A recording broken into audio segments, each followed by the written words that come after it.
This wasn't free will. This was not free will. I plead that.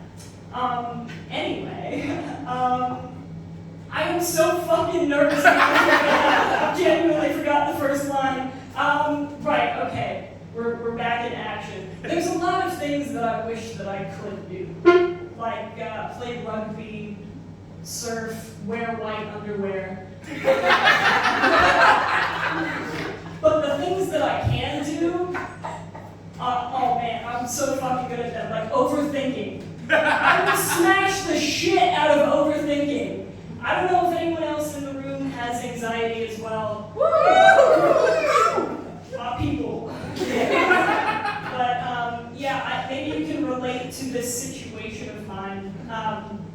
Basically, I get really anxious waiting at like a crosswalk, like waiting to cross the road.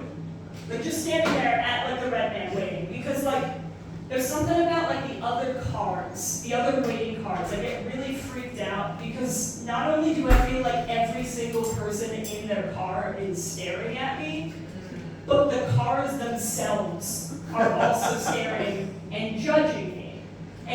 But I don't know that for certain. Like I don't know that for sure because I'm too scared to look. I'm too scared to look because I have this. I have this thing about eye contact where I avoid it. But I'm doing well right now because the lights are pretty bright. Doesn't really matter right now, it's okay. But yeah, so I get anxious at the crosswalk because there's always like a scenario that plays out in my mind when I'm waiting there. I'll be like thinking that, okay, there's probably like a man in his car just looking at me, and he's like, wow, look at her, just standing there. What an idiot. Like, she looks so stupid. And then I'll be like, hey, honey. And then his wife will like pop up. And I'll be like, look at her. And then she'll chime in and she'll be like, oh my God. How fucking embarrassing. She's just standing there. Like, I would not be caught dead standing there. And then the husbands would be like, I know, right? Hey, kids. And then kids would pop up from the back. And he'd be like, look at this woman. And then the little girl would like get her phone out to start filming me so she could send it to her friends on Snapchat or some shit. And then the little boy would be like, Dad, can I throw something at her? And then they'd all just start laughing. They'd all just laugh together as a family unit, just like real hearty laughs at me, at my expense. Does anyone have that anxiety? I was sure like at least one of you would relate to that, but yeah, okay, that's my anxiety about waiting to cross the road. Crossing the road is a whole other topic. I'm not even going to get into that. It was nice, my boyfriend dropped me off on the way here tonight, and I know what you're thinking. Boyfriend. So I have this problem where I often have to come out to people that I'm straight. Yeah, everyone thinks I'm gay. Like everybody does. And so, but some people will be like, sorry, it's not a problem if people think that you're gay. But it is if you're me and you want to have sex with men.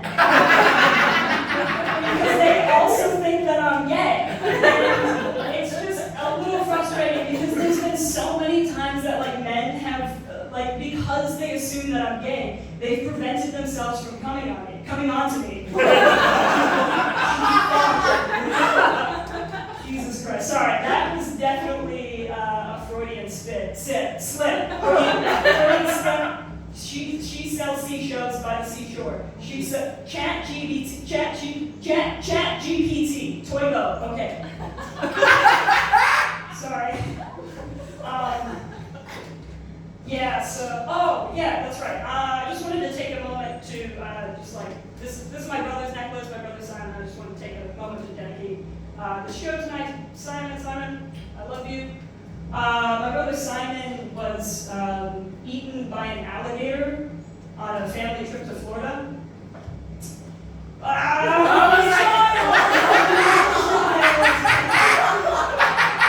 Because my brother was eaten by an alligator on a family trip to Florida. But that was my second worst holiday. My worst holiday was about a year and a half ago. I went to the UK to visit my long-distance boyfriend at the time, who he's a Manc, he's from Manchester, and the trip started off great. It started off phenomenal. The Queen died. Yeah! She died, and like everything closed down because of it. So like everything that my boyfriend wanted to take me to was just like shut down. But it was like perfect because that meant that we just had to like go to his place and fuck every waking moment of the day, right? So it was phenomenal at first. But then I had to like carry on with my trip. I was like doing like a solo part, so I carried on, and that's when shit went down, literally. I was traveling, I was taking like this 9-hour trip to Ireland from Wales, and I in hindsight, I really should have put on my bucket list, shit yourself on the ferry, because I did that. Yeah, I was feeling really ill from food poisoning, but yeah, I accomplished that, so that was good. Felt really sick the next few days in Ireland, and then my last day there, I was going to go on like a tour to like the cliffs in Galway, but I went for like a more authentic experience instead, which was going to the hospital to pass a kidney stone. Yeah, and then the next day I had to fly back home to the States, which was originally a 17-hour trip, but that turned into a 29-hour trip. And it was still the same day in the States when I arrived as it was in Ireland when I left. And then 2 days after I got back home, my boyfriend, who I went over there to see in the first place, he called me and he told me that he didn't see a future with me and he broke up with me. And then the next day, I tested positive for COVID. And then the next 10 days, I had to isolate with COVID and the heartbreak of the man that I thought I was going to marry. But I didn't run into any alligators. Suck it, Simon! I'm Summer McCollum, thank you guys so much.